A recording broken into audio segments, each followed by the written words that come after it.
Hey everybody, it's Valley FC here, and we're back for another Legends of the Game. In today's episode, we're going to be highlighting Marta. Marta is one of the greatest women's soccer players of all time. And so we're going to be talking about her contribution to the game, but also some of her key soccer cards that you should maybe consider adding to your collection. If you're not a Marta collector yet, I don't think there's a better place to start maybe in your collection besides Mia Hamm that you should consider adding. In comparison to some other players, Marta is extremely undervalued. We're going to talk about some of her cards here. Just remember, as I go through this video, there is no financial advice seeking to be made here. I am just seeking to highlight some of the key cards from Marta so we can be aware of it in the market and understand that a great player like her, one of the GOATs, is underappreciated in the market, but also there's not as many cards for her in general. So that's just good for us all to know and to understand. So first, let's just give some career highlights for Marta. She's a six-time FIFA Women's Player of the Year. That is an excellent feat. Like 6 times, she's won the Player of the Year award. In most people's category, at minimum, she is top 2, top 3 greatest players of all time. She's still playing for the Brazilian national team. She's been doing that since 2002.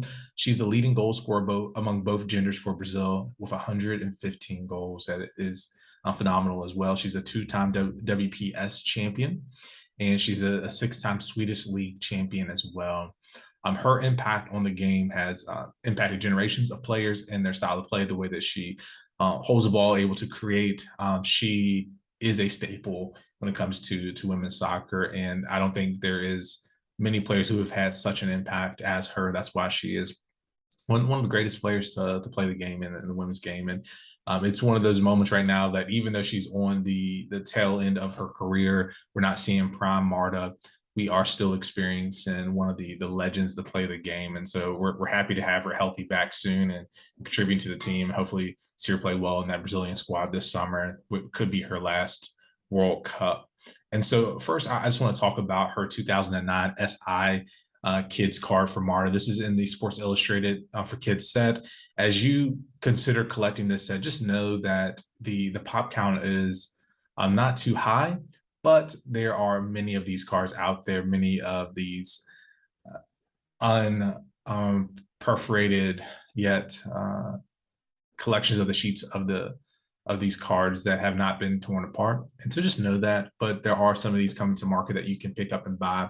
Just something that I would note about this card is that there's only a PSA population of 14, and there's only 5 PSA 8s. That is the highest grade. You will need to check some of the other pop counts for SGC or BGS and things like that. But in general, to my knowledge, I don't think there's been one higher than an 8. It's just good to keep in your mind. But as always, though, just know there's a lot of these Sports Illustrated for Kids cards. I don't think people were really looking for Marta at the time when many of her early cards came out. I think some of Marta's cards could just be hiding away in deep collections where people have no idea where those cards are at or if they desire to bring them out. I think that's good. I think it's a little bit different than the Mia Hamm card market where people knew who Mia Hamm was as an American and is, and they would kind of allow her cards maybe to come to the forefront of it. I think that's why we've seen so many more of hers graded. I think she does have a lot more cards in general. But overall, I just want us to think about Marta as one of the GOATs. She's accomplished a lot. And this card currently has a lower pop count. I would not guarantee it to stay there, but this is a card that you might be interested in having in your collection. I would not put a lot of stock in it, though.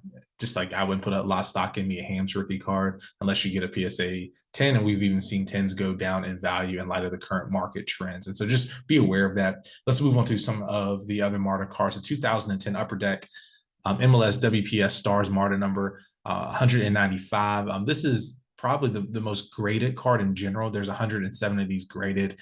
PSA 10 population of 35 and the PSA 9 of 57, PSA 8 of 8. This is highlighting her in her all-star jersey for that year. I think that's a cool card to be able to have. And if you're a Marta collector, this is another one that you want to add to your collection. It's not my favorite 2010 card for Marta. We're gonna get to that in a moment, but it is the base card that you can pick up. It's technically an insert for this MLS Upper Deck set, but it's a base card for her that has enough of a print run that you should be able to pick it up and try to raw to grade it. You can find them on the market. Expect these population counts to rise up drastically. I'll talk about another card that is not as graded as much great as the WPS stars, but it's another alternative option here. But before we go to that, let's talk about a insert auto card from this same set. And this is the 2010 MLS WPS Marks card.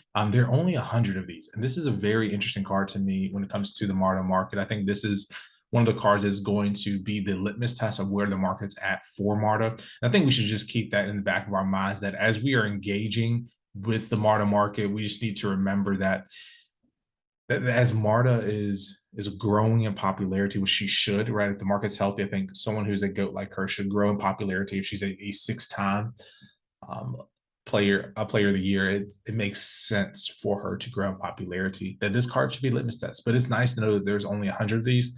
I think a lot of these are in the hands of collectors that probably will not come to market that often. I think that's going to impact some of the prices there of them. You do see this card come to market, so you won't be surprised when you see it. I think it's something that's worthwhile to hold and to put away. My favorite right now that I think doesn't come to market as much is the card that I'm going to show in a few moments, that there's an auto version of that as well, that I like it because she's in a Brazilian kit, but this one in general, showing her club kit is very interesting. There's a total population of 16, PSA 10, 4, PSA 9 has an 8, and then the PSA 8 has a 2. The PSA 10 had pulled a strong number during the height of the rise of the market. And so I think long term, I think it shows a valuable card. I think we could see the pop count go up, obviously, to 100, but you have more safety in 100 than some of these other cards that Marta has, because you just don't know where she's going to end up at overall. And so just keep that in mind. Keep that in mind in this market, that you have some room here to consider some options for her, but you don't have too many options. Next up, I want to highlight for us the 2010 Upper Deck World of Sports card, number 113. That's the card that I was mentioning, that I like it because it's in the Brazilian kit.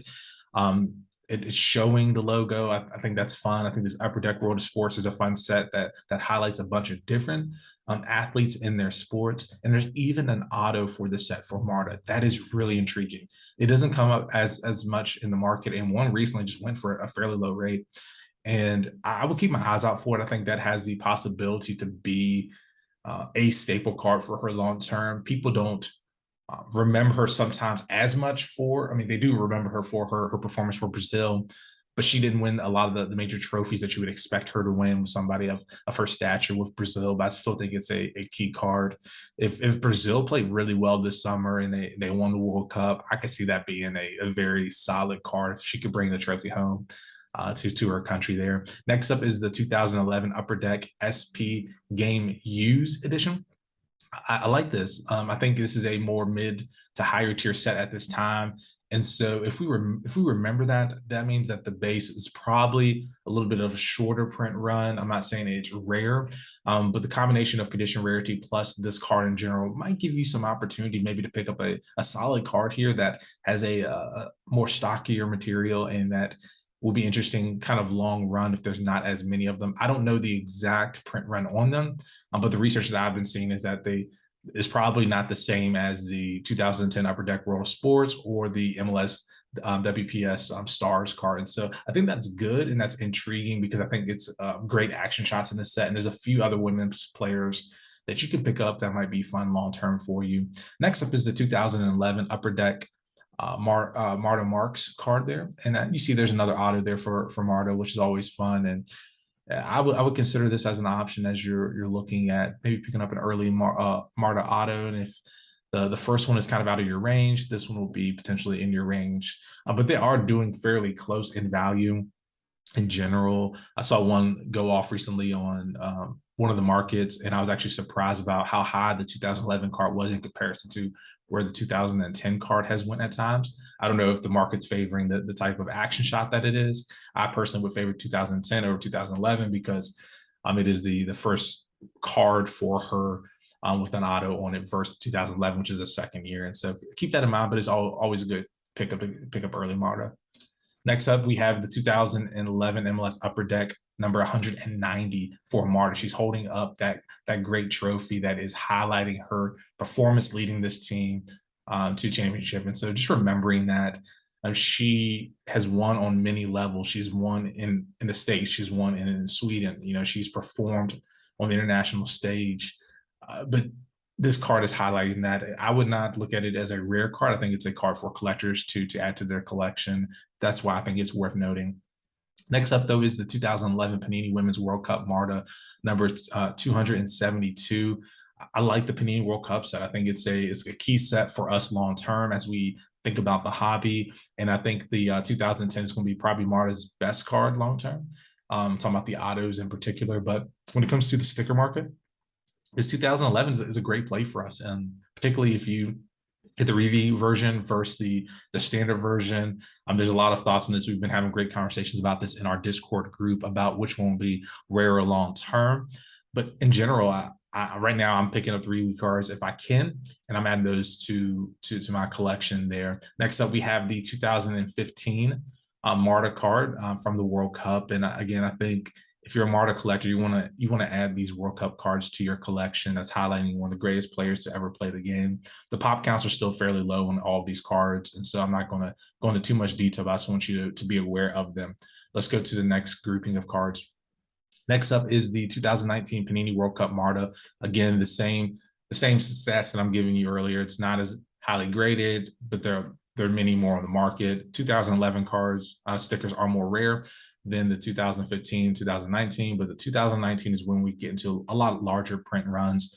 2015 is a little bit more than 2011, and then moving upward from there. I'm expecting the 2023 stickers to have a pretty large print run overall, but that's one that you want to keep on your radar if you're looking to be a holistic collector for Marta. Next up, we have the 2019 Panini Joga Brazil Marta. 2 cards came in this, and this is actually like a magazine that was sold in Brazil, and it had a Pele card and a Marta card in it. And I think it's really intriguing that this card is from Brazil, which makes it of an appeal to me. One of the reasons for that is that when you have a card that's produced within someone's home country, they have a different appreciation for it in the market. I don't know long term what that means for Brazilians collecting women's cards, but for them to highlight that she's the queen of football shows that where they rate her at. And for her to be in this 2-card set with next to Pele shows the impact that she has had on the game, and probably for the young female Brazilian players that are going to be in the future generations. And so I think this is an intriguing card for Marta. It shows her passion. It shows her love of the game in general. Next up, we have the 2021 Parkside Volume 1 Marta Variation, number 22. There's only 100 of these. I think this is the strongest Parkside card that they've produced for her beyond the Eternals card. I like the Eternals idea of that card. My struggle is it's a fairly dark card. It's hard to see Marta on the card, but I think it is a nice card. I think there's only 50 of those. I would have highlighted it on the screen, but it's hard to find a great image of that card that that everybody can see. So I would look into that card yourself. I think those will stay in the collector's hands as well. You'll see this variation come to the market, some too. Hopefully we'll get some final year cards for her in these next few seasons as Parkside hopes to release some new Marta cards. I hope to see her in some of these key inserts and parallels in the near future. But I think this variation card is an interesting card to pick up and add to your collection overall. So maybe you'll consider that. So overall, in that short period of time, we've covered all of the Marta cards that I think are key in the market. This means that there's room for us to explore and to look at these cards and to maybe add them to our collection. They're all fairly accessible for the most part besides the autos. And so if you want to be a Marta collector, you can gain access to these cards and add them to your collection. But also with only having a small amount, you're not, there's going to be a sense of fight long-term maybe in the market for some of these cards if they are they don't have as high print runs. And so I'll keep that in mind. And so as you're moving forward in this market, Marta is somebody that we should be exploring, we should be considering, because she is one of the best to ever do it. And I hope that we will get some cool cards for her in the near future that will highlight how great of a player she is. And so I hope this video was helpful for you. If you're interested in some more information about what we're doing, some of the conversations that we're having, hop into our Discord group. It's a great community that is forming and developing, that we're having conversations about the women's soccer card market, talking about the pre-modern side, the modern side. And so I would encourage you to do that. Connect with me on IG. We would love to have some conversations there as well too. But for those, we're going to be posting some more of these videos talking about the women's card market and ways that you can get connected to it and consider just some options of adding some cards to your collection. So I hope this video was helpful. I look forward to seeing you guys soon on another video. Thank you guys for taking the time and listening to this video today.